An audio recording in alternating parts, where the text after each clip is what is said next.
Bonjour tout le monde. Mais voilà, avant d'entamer la présentation du circuit de freinage direct, si je puis dire, avec répartiteur de ma pistarde, Clio de RS Mini Cup, comme on les surnomme dans le monde de Renault Sport, lorsqu'on fait en fait un rapport avec la Clio 2 Cup X65, la compétition usine et clients des années 2000 et 2005, circuit. Quand on part d'une Clio 2 RS et qu'on la prépare à ce niveau-là, hein, moi au final, pratiquement, il ne me manque que dans les faits concrets, la boîte séquentielle SADEV, hein, puisque sa JC5 n'est juste que, c'est déjà beaucoup, équipée d'un gros torsène et d'un couple plus court que l'origine. Donc ceci dit, je fais un point sur la situation en ce mois de mi-mars 2025. Vous les habitués de ma chaîne, pourquoi vous ne voyez pas de vidéo de mes roulages quasi mensuels depuis bientôt plus de 11 ans, j'entame ma 12e année. C'est tout simplement parce que volontairement je ne tourne pas. Je ne tourne pas sur conseil de l'expert automobile que j'ai consulté, puisque sans en dire plus, je vais rentrer en litige avec le pro qui m'a refait le moteur suite à la casse. Hein, puisque pour un moteur qui a 300 et quelques kilomètres de circuit seulement, hein, il fallait que je teste, et bon, 1200 km de rodage scrupuleusement respecté. Ceux qui me connaissent savent combien je suis tatillon et scrupuleux avec ma voiture. Et il en a les symptômes d'un moteur qui en a 150 000. Quoi. Donc le point en question ayant refusé ma demande d'arrangement à l'amiable, on va rentrer en conflit, je suis prêt à aller au bout.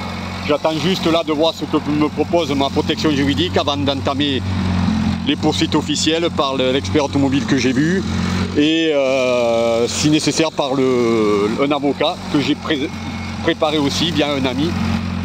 J'espère ne pas en arriver là, mais bon, écoutez, moi il y a trop d'argent en jeu, j'ai trop investi. Enfin, donc voilà pourquoi ce petit point fait avant la présentation du circuit de freinage.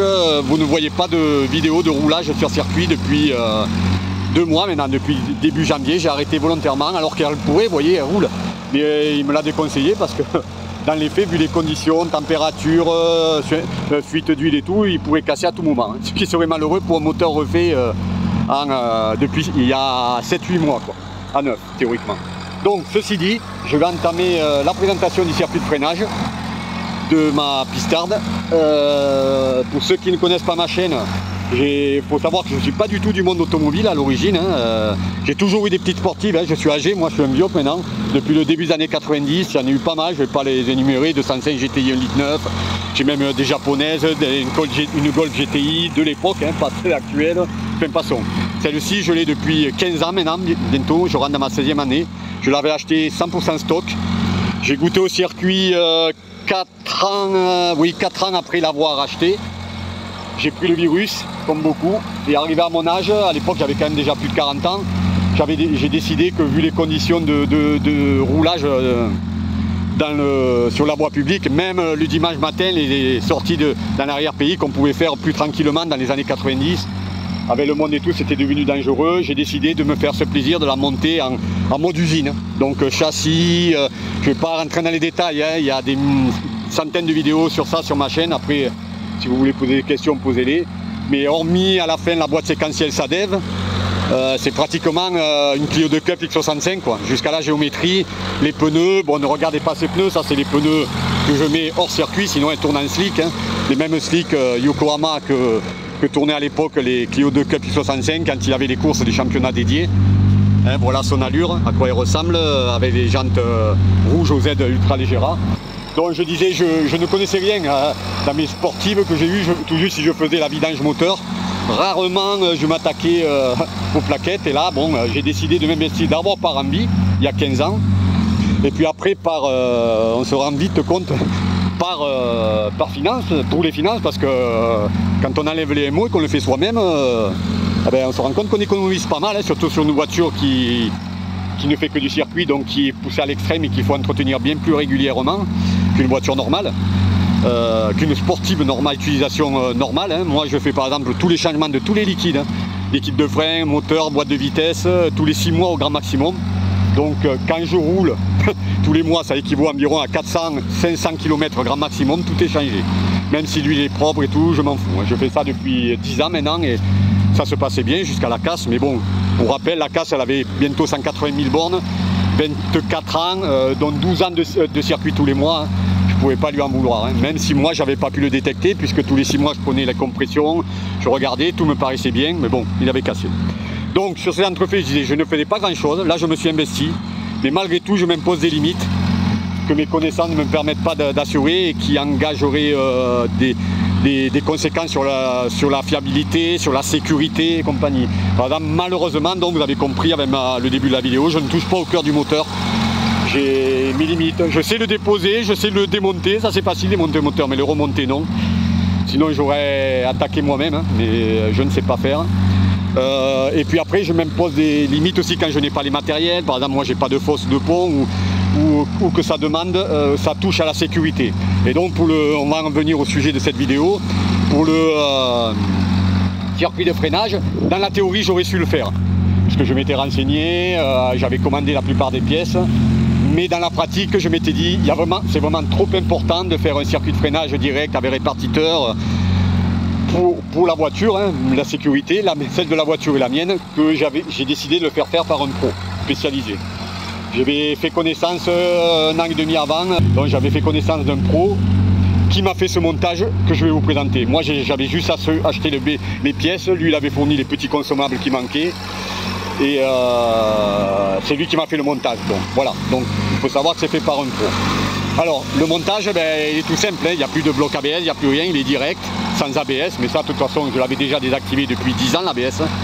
Je ne roulais pas avec, hein. Moi ça va, je suis un vieux de la vieille, c'est plutôt les voitures avec ABS qui étaient une nouveauté pour moi que sans ABS. Et ce pro donc m'a tout simplement fait le montage, parce que c'est aussi un rallyman régional qui tourne en Clio S1600, Super 1600 pour ceux qui connaissent.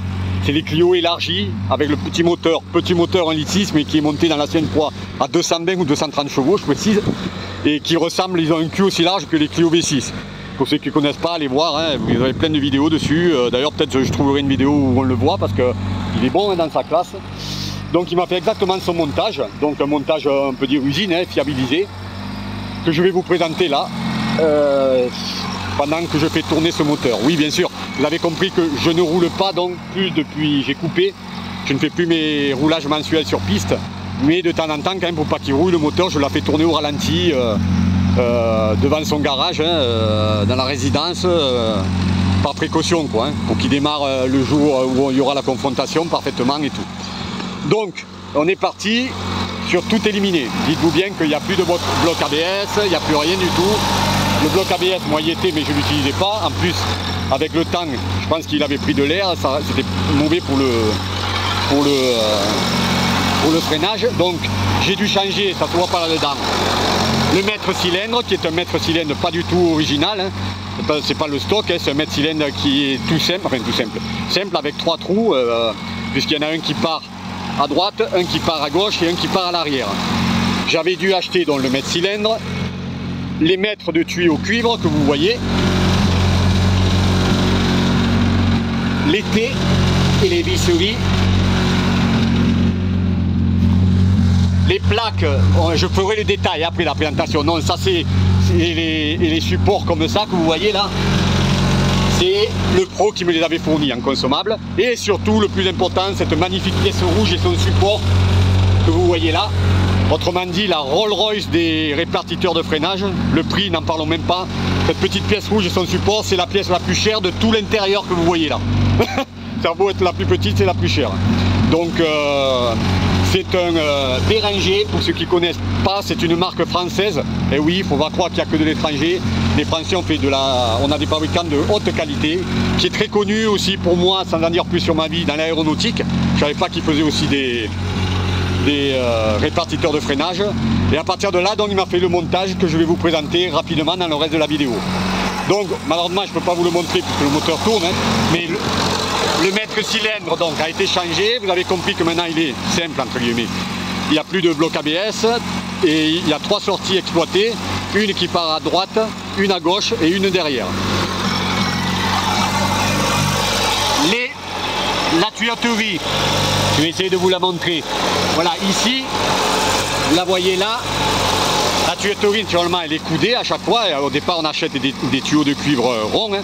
La tuyauterie est coudée.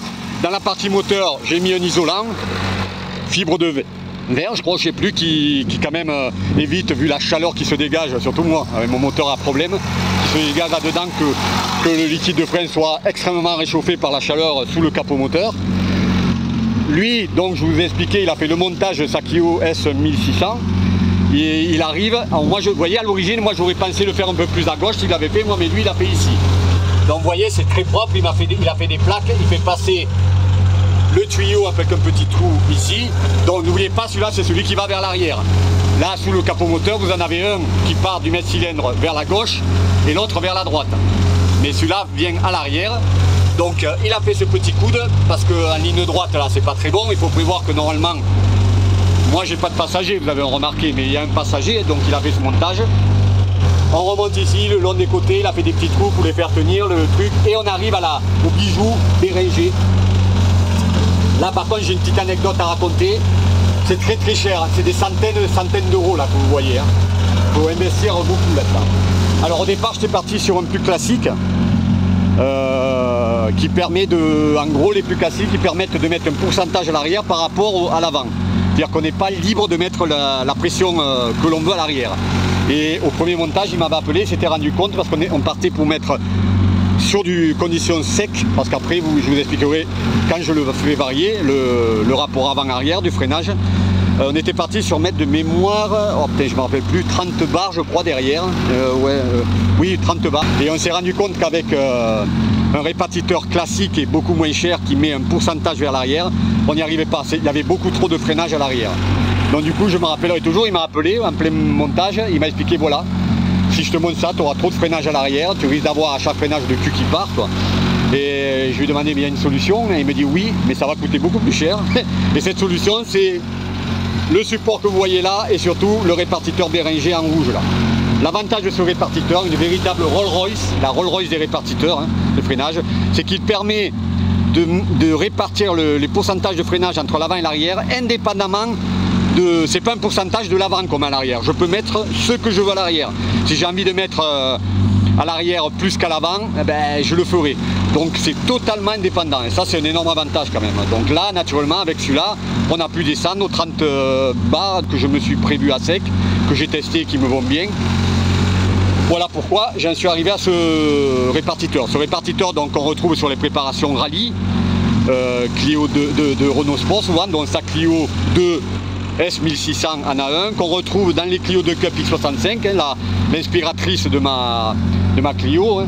Quand je dis aux gens, mais bon, on démarre d'une Clio RS, on arrive, mais il ne faut pas oublier que c'est le cas de toutes les préparations usines Renault, que ce soit la Clio 2 Cup X65, la Clio 3 Cup X85, même les Clio 4 et 5 Cup actuellement, ils partent d'une version commerciale usine et ils en font une version commerciale vendue et ils en font une version usine. Hein. C'est l'avantage qu'on a chez les Français qui sont là-bas de tous les b.a.-ba de rallye, de sportives, c'est que sans eux, je ne sais pas comment on ferait dans le monde, parce que dans le monde entier, hein, sont utilisés, c'est qu'on peut se servir des banques de données qu'ils utilisent pour passer de leur sportive normale à leur sportive usine sportive compétition.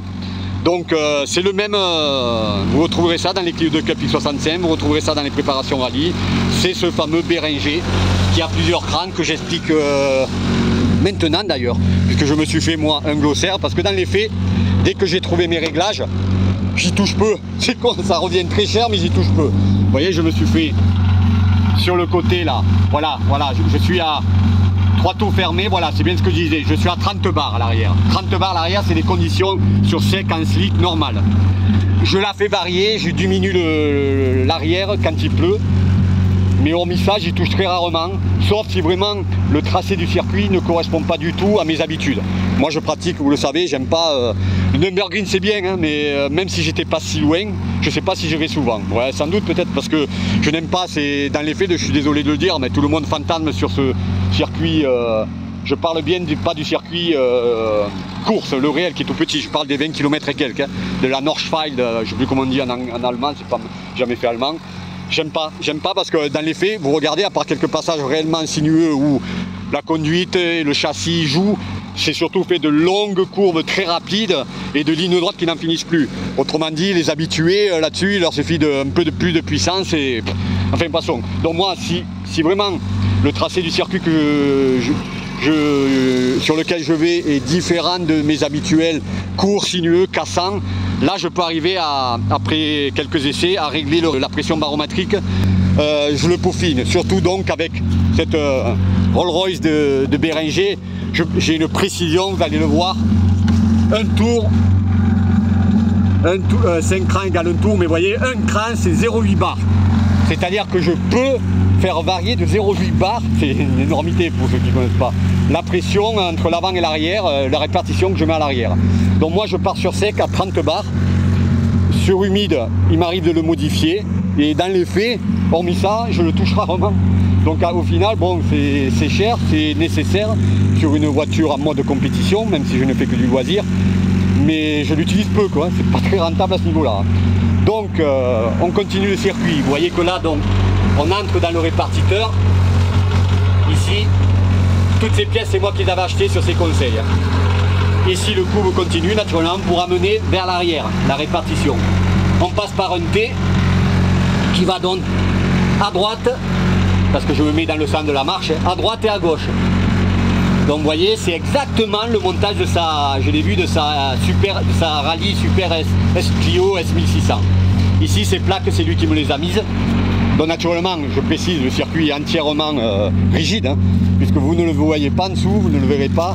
Mais donc, vous vous doutez que là, ça sort et ça vient vers... il faut du souple quand même, comme conduit à la fin pour arriver au freinage.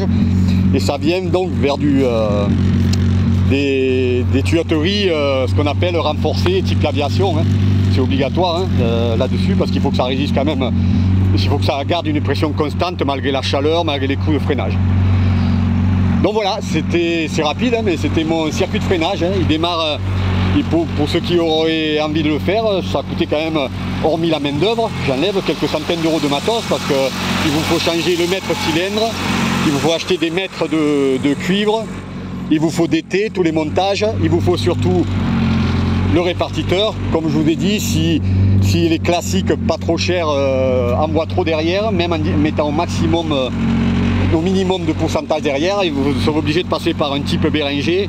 Et là, franchement, je ne me rappelle plus, mais je me demande si c'est pas 400 à 600 euros hein, cette pièce-là. Hein. Et ça me permet donc de faire varier quand j'en ai besoin, donc pas souvent, je l'avoue, c'est ça le problème, c'est pas très rentable, mais bon, la répartition avant-arrière. Sachant qu'on met toujours plus sur l'avant, surtout sur une traction avec son moteur à l'avant. Il faut que lors des freinages, elle pique vers l'avant, hein, puisque automatiquement, si vous appuyez fort, si vous mettez trop sur l'arrière, vous allez avoir l'arrière qui va bloquer les roues et qui va partir, qui va avoir tendance à partir à vouloir passer devant l'avant, le train arrière. Hein. Donc voilà, bah, écoutez, c'était la petite présentation. Maintenant, c'était succinct. S'il y en a qui veulent plus de détails, n'hésitez pas. Hein.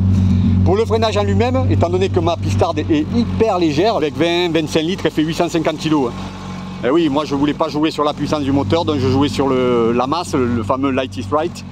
J'ai pas un freinage exceptionnel. Hein. Derrière, alors déjà les 4 disques, c'est des Oscaro ou des Asahi chez les généralistes, Mister Auto. C'est-à-dire des disques classiques d'une Clio 2 RS normale. J'ai pas besoin de plus.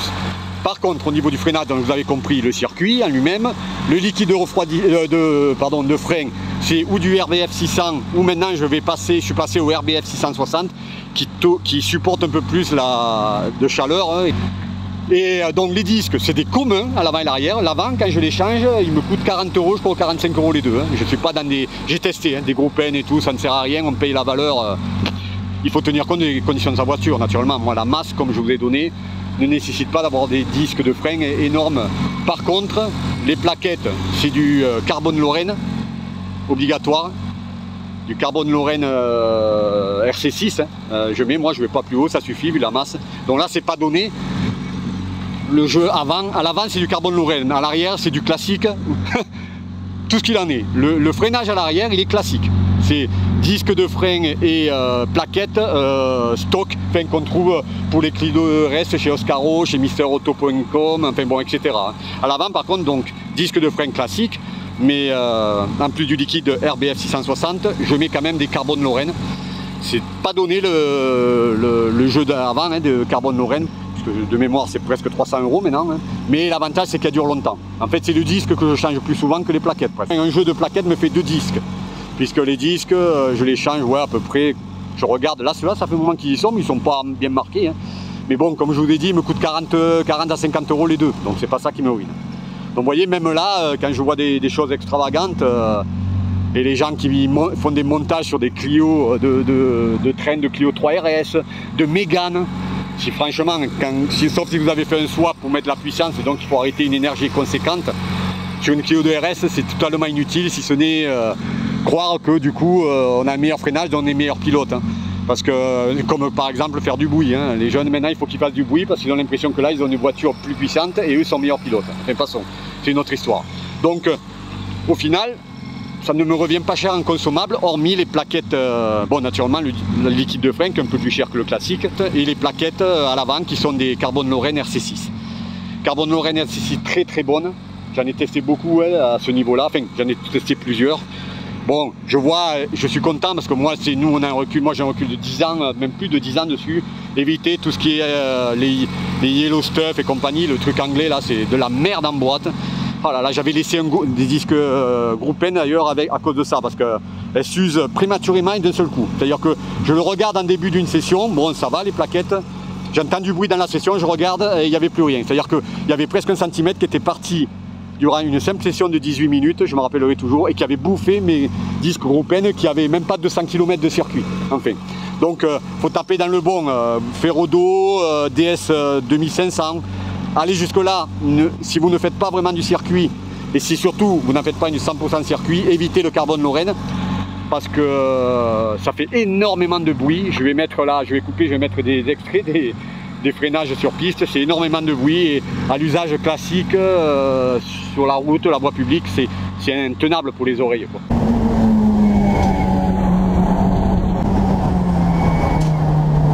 Après, l'avantage du Carbone Lorraine par rapport à d'autres que j'ai essayé, c'est que je le trouve progressif. C'est un très très bon freinage, mais on n'est pas on-off. Donc on peut vraiment faire des freinages dégressifs faciles avec les Carbone Lorraine, que d'autres ne permettent pas. Qu'est-ce que j'avais testé? Je crois des DS Ferrodo qui étaient très bons, mais que j'avais pas aimé parce que c'était trop on-off. Et suivant le tracé du circuit, j'aime bien pouvoir varier la manière dont je freine avant d'arriver dans un virage, quoi. Donc voilà, résumé, le circuit de freinage qui, je vais dire, est une obligation sans l'être. Si vous avez, bien sûr, vous n'avez pas une mode compétition comme moi, n'allez pas jusqu'à faire l'installation que j'ai faite. Mais au moins, pour une pistarde lambda mixte, au moins changer le disque de frein, changer le liquide de frein, obligatoirement.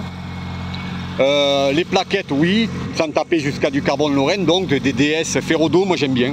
DS 2500 que j'avais testé dans les 15 ans passés, là, c'était pas mal. Surtout, essayer de rigidifier les parties, en particulier qui sont proches des étriers, qui sont souples, parce que malheureusement, et ça c'est sûr et certain, sur circuit où naturellement vous faites travailler énormément le freinage, bien plus qu'en utilisation normale, et la chaleur du liquide et la chaleur autour des freins va faire dilater les durites caoutchouc normales, et qui dit dilatation dit volume plus grand, dit freinage moins efficace, voire freinage qui disparaît. Si vous cherchez, vous voyez pas mal de vidéos où des gens perdent carrément le freinage d'un seul coup, quoi. Donc là, passage obligé, c'est le liquide, mettre du RBF 600 ça suffit, optimiser au moins si c'est une traction à l'avant les plaquettes, et puis je vais dire rigidifier par des durites type aviation qui sont renforcées, les embouts du circuit vers les étriers qui sont en général, pour la plupart des sportives commerciales, caoutchouteux, juste. Si vous faites ça, vous avez un freinage qui, sans avoir la qualité du mien bien sûr, est très bien pour une sportive qui va faire du circuit. Voilà, j'ai fait le tour, je laisse encore chauffer ma petite. Je la fais tourner, allez, tous les 15 jours à peu près, pour pas qu'elle se rouille. Quelle que soit votre voie sportive, hein, que vous en fassiez une 100% comme la mienne ou que vous y alliez de temps en temps, le freinage c'est quand même essentiel. Mais inutile de monter des étriers énormes par rapport à votre voiture, quoi, à sa masse et compagnie, hein. Ne tapez pas dans le... C'est juste pour se toucher le kiki ça, hein, des fois. Il y en a qui font des montages, je dis mais qu'est-ce que tu as fait dessus? Ah, rien, je trouve ça inutile. Ou alors, je sais pas comment ils freinent, mais comme dit, ça vient pas de moi, modeste amateur du dimanche, passionné, hein. Mais nos grands pilotes, monsieur Ragnotti par exemple, qui dit que tous se reconnaissent que savoir piloter, c'est avant tout savoir freiner. Donc je sais pas comment les gens s'arrangent, certains j'en vois, qui en une journée usent des plaquettes neuves. Alors soit c'est de la merde type Yellow Stuff, Yellow anglais là, soit il va falloir qu'ils apprennent à comment bien et quand freiner, quoi. Donc écoutez, portez-vous bien. Moi, pour l'instant, vous avez compris que vous ne verrez pas pendant un certain temps, le temps que je vois la suite de vidéos, mes vidéos habituelles, mensuelles sur circuit. Pour l'instant, voilà, c'est tout ce à quoi je me limite. Et je peux vous dire que ça me fout les boules, parce que je me fais vieux, j'en profite pas. Et j'ai une haine qui monte contre ce pro qui m'a volé et arnaqué carrément, mais bon, j'y reviendrai. Peut-être sur une vidéo. Pour l'instant, je nomme personne, j'en ai jamais parlé jusqu'à présent. Mais il fallait que je tienne au courant mes abonnés habitués du fait qu'ils ne voient plus depuis plus de 2 mois maintenant de vidéos de mes roulages sur piste. Ben voilà, si vous le savez, c'est parce que volontairement je ne vais pas rouler. Du coup, eh ben, je me rabats, j'ai acheté un volant PC sur le Sim Racing. Ben, c'est bien, mais c'est à des années-lumière de la réalité quand même, je peux vous le dire. Enfin, bon voilà, portez-vous bien, à très bientôt, j'espère des bonnes nouvelles. De toute façon, si j'arrive à mon fait de me faire rembourser, je vais être obligé de le faire revoir par un pro plus sérieux, ça va me coûter plus cher du coup. Mais j'ai pas envie de prendre le risque, j'aurai pas les moyens d'assumer une nouvelle casse complète. Donc surtout si j'ai pas récupéré mon argent avant, donc je serai obligé de repasser par un pro qui me reverra le moteur un peu mieux que ce qu'il a été revu après sa casse de février 2024. Allez, portez-vous bien les gars, profitez bien de vos sportives, mais tout en n'oubliant pas que vous n'êtes pas seul sur la route quand c'est sur la voie publique et que vous n'êtes pas seul sur le circuit quand c'est du track days, donc du loisir. N'oubliez pas, ce n'est pas une course. Quand vous voyez plus rapide que vous, et vous en verrez, hein, si vous pensez être très fort, il y a toujours des gens meilleurs pilotes qui ont une voiture plus puissante, qui savent mieux l'exploiter. Laissez-le passer, c'est un conseil. Et à la limite, essayez de vous accrocher derrière. C'est comme ça qu'on progresse. Plutôt que de bloquer devant les gens plus rapides que soi. Portez-vous bien et avant tout, donc la santé pour votre voiture, mais pour vous et les vôtres. Allez, à bientôt.